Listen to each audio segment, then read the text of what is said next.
Students United Middle School in the house. What's happening? My name is Nick. I'm one of the youth pastors in our network. And today, we're talking about injustice. We can either react or we can respond. All right, I'm so excited about today's message. But before we go into that, we have a challenge. We got Yasmin in the house bringing the challenge, so let's go take a look at that. What up, guys? My name is Yasmin. And hey there, everyone. My name is Yesenia. And welcome to the Yes and Yaz show that we just made up right now. Well, today we are going to be testing different Oreo flavors because right now it is cookie season because December is in like 3 days. What are you talking about? It's cookie season all year long. Come on. That is true. That is true. And you can never go wrong with an Oreo. So today, Yesenia has 3 different Oreo flavors that I have not seen, and I have 3 different Oreo flavors that she has not seen, and we are going to be blindfolded one at a time, of course, not at the same time. And I'm gonna try just to clarify, and we're gonna taste test and guess which Oreo flavor it is, because Oreo has some like weird combinations out there. So Yasmin is gonna go first, and she's gonna be blindfolded, and I'm gonna give her an Oreo to try, and she only has not 1, but 2 different guesses. And if she doesn't get it right, there's a penalty. She gets to keep the rest of the Oreos. And I'm using a face mask as a blindfold because I couldn't find anything else, so. I mean, I think it fits the season perfectly, right? And we also have some milk with us because you can never go wrong with some cold milk and some Oreos. So we're gonna go ahead and start with our first flavor. So Yasmin. I think I look so dumb right now. You can just give me I can't even look at her. Okay, from 1 to 10, how effective is a blindfold? No, I literally can't see anything. How many fingers do I have here? 6. It's working. All right, let's go with the first flavor. All right, so this is what we have. Can I open it? Let's see. Is it a funky flavor? Can you give me that guess? I'm gonna give you 2 because they're very small. Oh, actually, 3. What the heck?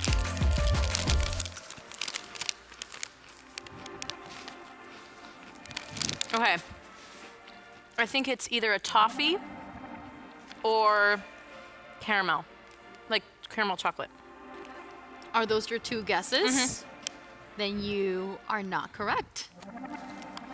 You're not right. It's a latte flavored cream, Yum. thin Oreo bite with a milk chocolate covering. Ooh, we're getting fancy today. Delicious. Was it good?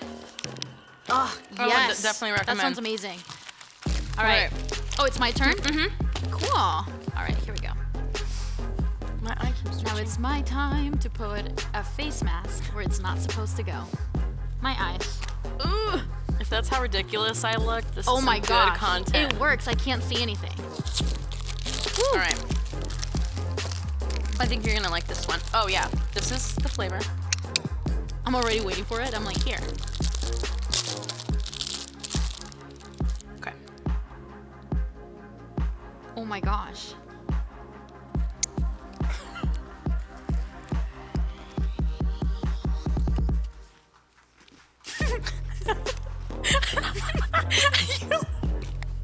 You look so ridiculous.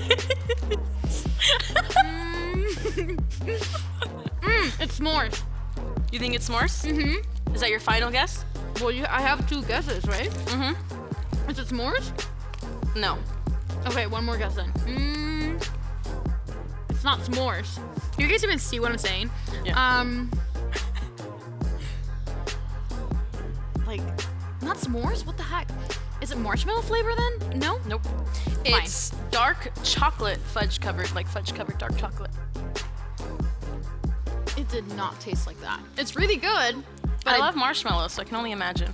I really thought it was s'mores. All right, I'm kind of disappointed, but it's really good. All right, are you ready? Yep. I'm excited for you to try this one. Okay. I actually want to try this one too. So You're gonna try it with me. I'm gonna try it with you because I'm just so curious. Okay. All right. Peanut butter. Oh my gosh, this is so good. Is it peanut butter? Yeah. 10 out of 10. Delicious. All right, well, that's one for me. How can you tell? I don't think it tasted like peanut butter. Identical. I love peanut butter. It's really good though. Oh, wait, it's your turn. Okay. Wait, Oh my gosh. let me make sure that it doesn't go in my mouth this time. Okay. Wait. These are it.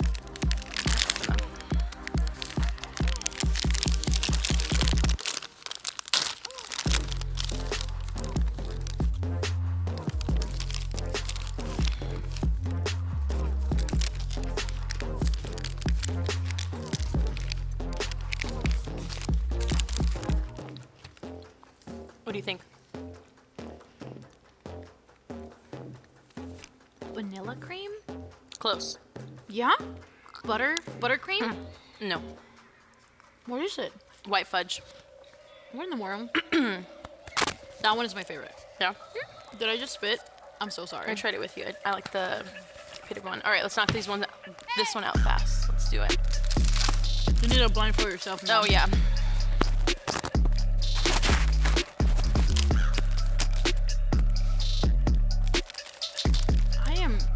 Girl, I don't know how I feel about this one. All right, are you ready? Yeah. Unlike the peanut butter, I'm not gonna try this one with you. Oh no. No. No, you're okay. You might like this.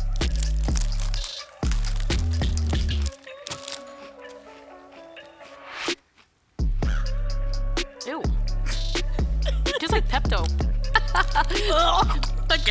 That's disgusting. That's not the flavor. It's definitely not Pepto. It's either cotton candy or bubble gum. No, neither. It is lemon flavor cream. It matches with my sweater. It's disgusting. Yeah, no. That was gonna be a no for me. All right, here we go. Last one. Wait. I don't know. I don't think you like this, but this is it. If I throw up, I don't think you're gonna like I'm it. gonna cry.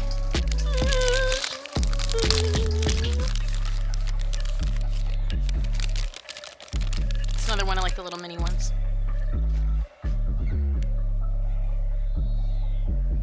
I know you're not gonna like it. What do you think it is? Is it peppermint? Close. Just take the first word out of it. Like the first Mint word. flavor? Yep. Fun fact about Yesenia, she hates mint. She hates it. She can't stand it. Doesn't like mint. I love having Ice bad cream. breath, you guys, since I don't like mint. I mean, it could be worse, but just chocolate with mint.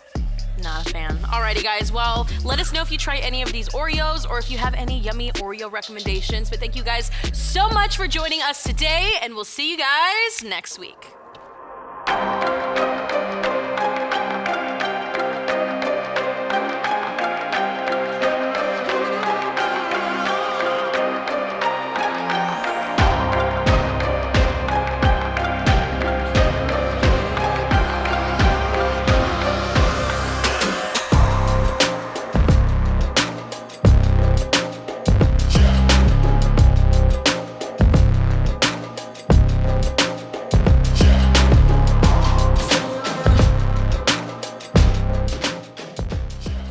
Welcome to the third and final week of our series about injustice. Throughout this series, we have been talking about how injustice actually affects our lives.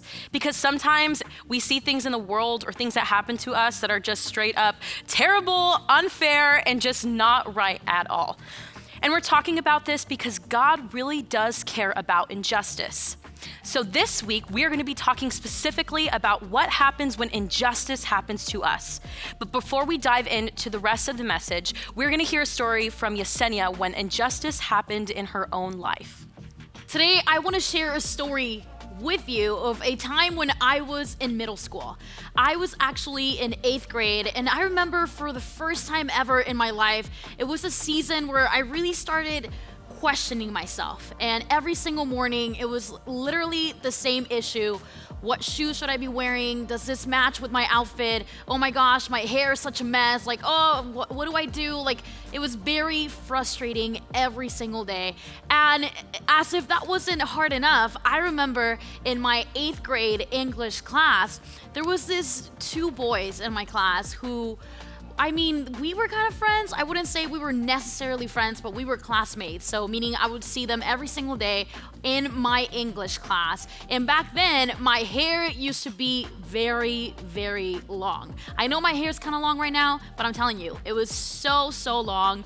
And it was because my mom had this rule that she didn't actually let me cut my hair, and I was okay with that. I like having longer hair anyway, and I would let my mom do my hair, even though I was already in 8th grade, and most of my friends didn't let their moms touch their hair anymore. I was a very big fan of my mom doing my hair, and I was specifically fond of my mom braiding my hair. I used to love having my hair in braids like every single day for school, and that was until these 2 boys in my class started making fun of my hair. And they would say that my hair was very ugly and that why would I do braids, and started calling me names and doing all these things to my hair. They would pull my hair, mess with it. There was actually this one time where one of the boys grabbed one of my braids and literally started cutting the tips of it. I was so upset and so hurt by their actions every single day that it really made me to start question whether I liked my hair or not. And let me tell you, my mom would always compliment my hair, my grandma, my everyone used to compliment my hair, but because those 2 boys were so mean about my hair and all the name calling and all the different little things that they did to bother me and question me, I decided to do one of the things that I regret the most up to this day, even though this happened like 15 years ago. One day, I went to the beauty salon with my mom, and I was just supposed to get a trim to my hair. Well, when I was in the chair, I didn't even ask for permission from my mom, and I just said to the stylist, chop off my hair. I am telling you, chopped it all off. Like, it was down here, and I cut it all the way up here. And it was all because of mean things that people were saying about me behind my back and to my face, and I honestly just couldn't take it anymore. It got to the point where I just decided to chop off my hair. And you know what? It didn't even help, because that next day when I went back to class, they started making fun of my short hair. I didn't understand. What was it? Was it the long hair, the short hair? It had to be something. And then I realized that it was just them being really, really mean people. In those moments where I was facing injustice, it all seemed so unfair and unworth it. But that's what we're going to be talking about today, what to do when we face injustice in our lives. I'm sure as a middle schooler, you've experienced some type of injustice before. I mean, maybe the fact that you're always with your friends and you feel like you should not only have an iPhone, but definitely have social media, and all your friends have Instagram and TikTok and Snapchat, but you're kind of stuck there, not really having any of them, and you're frustrated about it. Or maybe the injustice was the fact that as a teacher or your teacher, you feel like you've been mistreated by them, and all of your other friends have higher grades than you. I mean, we've all experienced some pretty simple ideas or frustrations when it comes to injustice. These are simple examples of what injustice might look like in your life, but as a student, there might be deeper examples of what injustice looks like in your life that you're actually living out right now. Maybe you've been mistreated because of the color of your skin. Maybe you've been mistreated because of the weight that you have or the way that you look on Instagram and you don't nearly look as good as your other friends. Or maybe it goes way deeper than that. Maybe you're splitting time between 2 homes and you're just frustrated because all of your other friends, their parents are still together. Why do you have to split time between 2 homes? Or maybe your family doesn't have money and all of your other families that you know have money and you can't really go out as much as them, or they have to pay for you. And you're like, why do I have to experience this injustice? You know, there's simple examples like injustice like we've talked about, but then there are deeper ones like these that can honestly keep us up at night. These kinds of injustices can feel worse than any other kind of injustice in your life, because you really can't control where you come from, what you look like, who you are. These are things that honestly you're like, I'm just being me, and why are they happening to me? Like, I can't control how people respond to me. So when people say mean things or just do straight up terrible things towards you, it can leave you very sad, frustrated, and it can feel like the whole world is against you. And as a Jesus follower, you start to begin to ask tough questions to God, or even doubt him. Maybe you've said things like this: does God even care about me? Why isn't God intervening in this moment when he knows that it's wrong? Does God even see anything that's happening? Why isn't God bringing me nice, great friends? Like, why are these terrible circumstances happening in my life? And even if you're not a Jesus follower, I'm sure you ask pretty similar questions. And since this is a YouTube video, you're probably thinking, like, Yasmin's just gonna tell me to just pray and forgive.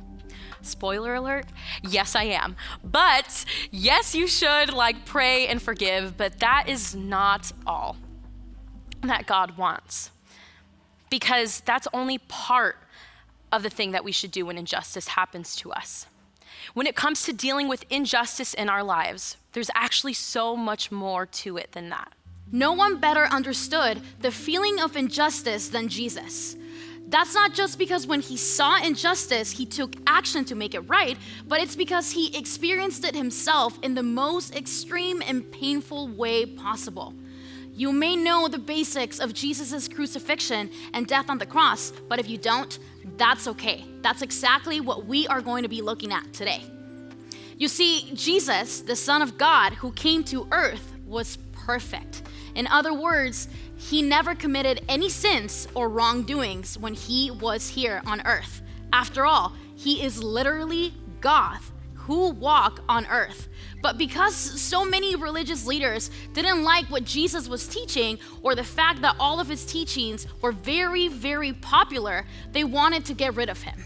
So they made up some things so he could be charged. So those things could be charged against Jesus, basically accusing him of things that he didn't do.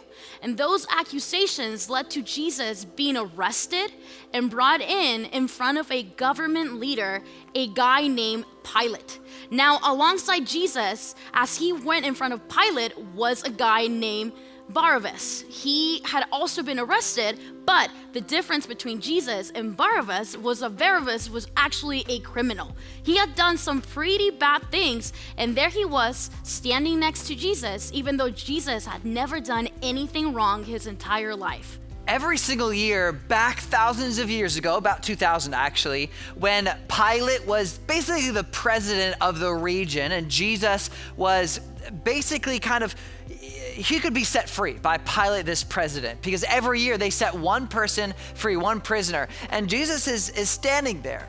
And then there was Barabbas who was standing there. Now, Barabbas was kind of a liar and a cheater, and maybe some people thought he was a murderer. And then there was Jesus, who's never sinned. If you can't tell, I'm very biased by who I think should be set free. Jesus. It seems like a very common, simple idea. President, pick the guy who's never sinned before instead of the guy who's maybe murdered people before, right? But let's read exactly what happened and what made Pilate make the decision that he had. It says this: "So the governor asked again, 'Which of these two do you want me to release to you?' The crowd shouted, 'Barabbas, Barabbas!' And Pilate responded, 'But then what should I do with Jesus, who is called the Messiah?' They shouted, 'Crucify him.' 'Why?' Pilate answered. 'What crime has he committed?' But the mob roared even louder, 'Crucify him, crucify him.'" Obviously, I'm a little frustrated even reading this right now. Why would you pick the man who's never sinned before to go on a tree and be crucified by nails in his hands and nails in his feet? It just doesn't make sense to me. If you're talking about an injustice, there's no bigger injustice that I've ever read than that of Jesus. It's interesting that both Barabbas and Jesus got something they didn't deserve. One got freedom, and the other got death by crucifixion. It would be easy to focus only on the injustice that happened to Jesus. It would be easy to look only at the unjust labels that were placed on him. And it would be very easy to just want to react the same way when we experience injustice ourselves, to question God, to throw in the towel and give up, or even to stop trusting God altogether. But I think it is more important to focus on how Jesus responded to that injustice. If you keep reading in the book of Matthew and beyond, you see exactly how Jesus responded. When he was taken and crucified on the cross, he didn't fight back or argue. He didn't even try to complain about the injustice that was happening to him. Instead, he walked forward into something that was painful and unfair and certainly not what he deserved. You might be asking right now, why? Because Jesus knew who he was. Jesus is God's son. He knew that to be true. And even though all of this stuff happening to him was unfair, God had a bigger story playing out. He had a bigger purpose for Jesus, one that would all give us something that we don't deserve, the forgiveness of our sins and a right relationship with God. So, what does this mean for us? Do we just allow everything to just bad happen to us and we just ignore it and just pray about it and move on? No, that is not the way that it works. Injustice is hard, and that is just the straight up truth. It can make us feel like we're doubting ourselves, sad and frustrated and angry. It's just like this heavy weight on us that we can't control, and we're like, I feel like I literally can't escape because the things that people are telling me feel so true, even though I know God doesn't say those things about me. But God's love is greater than all the injustices in our world. When you rest securely in that truth, you can trust that no matter what injustices that are happening in your life, God cares, He is with you, and He wants to help you through it. And why? Because you are His. It can be easy to let those injustices stick to us, and it can be easy to let those injustices affect the way that we view ourselves. But the injustice done to you does not define you. The injustices done to you is not who you are. Who you really are is a child of God. God did not make a mistake when He made you. You are His masterpiece. He treasures you. He loves you. He is never going to leave you. And when you have that mindset and you believe those truths that God declares over your life, when injustice happens to you, you're going to be able to shake those off and say, you know what? Even though the world says I am not enough, and even though those group of friends chose not to invite me or they rejected me, God still says I'm enough, and God still chooses you. While we may not have the same understanding of what's happening to us, but Jesus does. Jesus felt that same injustice in His own life. You see, I think that when injustice happens to us, we have the choice to either respond or react. Let's summarize this whole entire message into just a couple thoughts. Now, if you get anything out of this message, this might be the thing you might want to write down or just have in your mind or open up your notes app. It's this: I believe that there's a space between stimulus and response. It might be, Jake, that's great. You might have heard me say this before. You might have actually never heard this and you're a little confused about what I mean. This is what I mean. When, let's say you and me are together, and I go up to you and I punch you in the face. I wouldn't do this. I would be fired if I did. But let's just say I did this. That's a stimulus, right? That's a trigger. It makes you want to do something. Or maybe I come up to you and during a non-COVID season, I just give you a hug. Hey, so glad you're here at church. And that's still a stimulus, a trigger for you to do something. Maybe for the punch one, you want to immediately punch me back. Or maybe for the hug one, you're like, Jake's great. He's the best pastor in the world. Just very natural thoughts that you would think, right? But that space between that trigger that you might have and how you respond, there's actually space in between there. Where as humans, God has gifted us with a conscious mind that we can actually say, how do I want to respond here? When your friend makes fun of you because of how you look or the clothes that you wear, the makeup that you put on, you can actually choose to respond there. You can choose to not yell. Or maybe you see someone who's been bullied and you can actually choose, instead of to walk away, you can choose to stand up for the person being bullied. See, there's a space between what the trigger that things happen or how things happen and then how you actually respond to those things. So when there's these big injustices, whether it be exterior, very big things, or interior, inside of your soul, where you're just talking about yourself and how terrible you think you are, about how you're fat or you're ugly, you don't have that much money, you're going nowhere in life, you can choose to say to yourself, I'm not going to treat myself like this. I want to treat a friend like this. I'm going to choose to love myself in this moment and actually go to bed instead of continue to think and think and think. You can choose what it looks like when there's a stimulus, when there's a trigger in your life, and how you respond to that stimulus. So to sum it up, it's this. There's a space between stimulus and response, especially when it comes to injustices that happen in your life. So the next time that you feel like life is unfair or something has happened, respond. Do not react. Remind yourself that God loves you, He is with you, He cares for you. And while it may not make injustice go away, it does change how you view the circumstance that you are in. It changes how you're going to move forward, and it changes how you define yourself. Remember, when you experience injustice, you can either respond or react. If you're having a hard time on how to respond to the injustices happening in your life, a great person or people to talk to during this season might be your parents. Or if you have a small group leader, or you can always direct message us. We will love to help you figure out your choices that come from a place of knowing the way God loves and looks at you. Because when you experience injustice, you can either respond or you can react. Right now, I want to invite you to reflect on this question. What's one unfair event or circumstance that you're dealing with in your life right now? As we're moving on with our service, I want to invite you to worship with us to the song Highs and Lows. And I want you to really think, while you're listening to this song, on the fact that God is always there during our high moments and our low moments, when we are happy and jumping up and down from joy, and when we are feeling down. God is always there.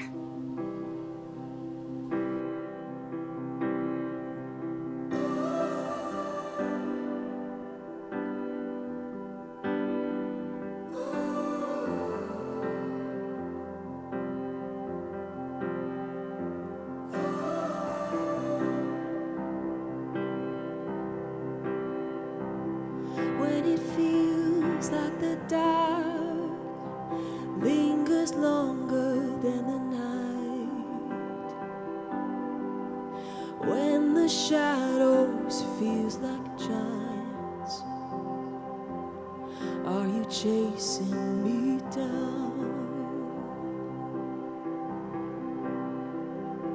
Tell me, where could I run from your light? Where could I hide? And within your precious thoughts, there's no hiding from your love.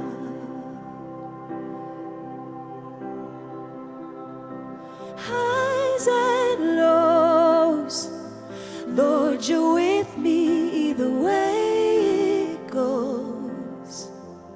Should I rise or should I fall? Even so, Lord, your mercy is an even flow. You're too good to let it go.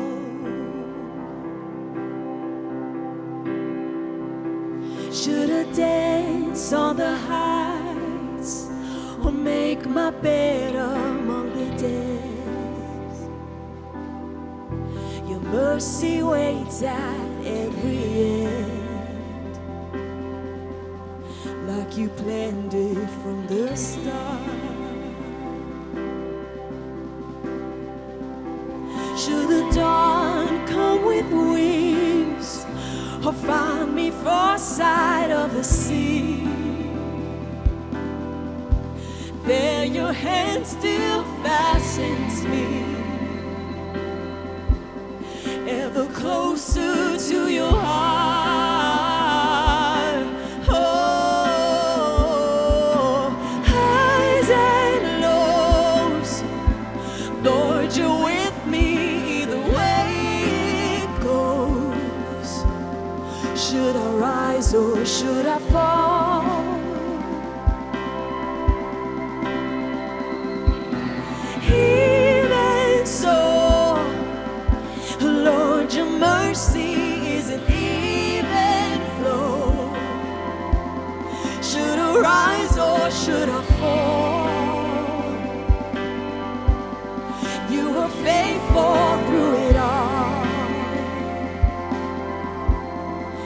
too good to let me go.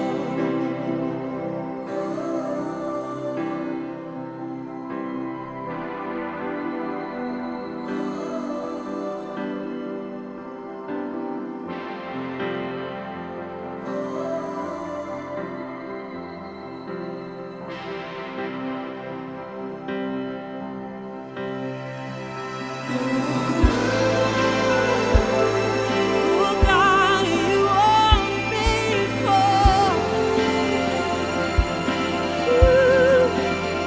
Ooh, you're too good to let us go. You are faithful through it all.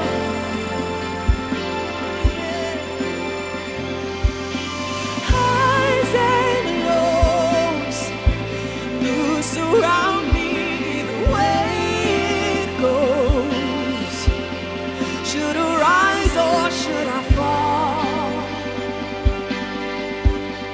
Lord, you're with me through it all.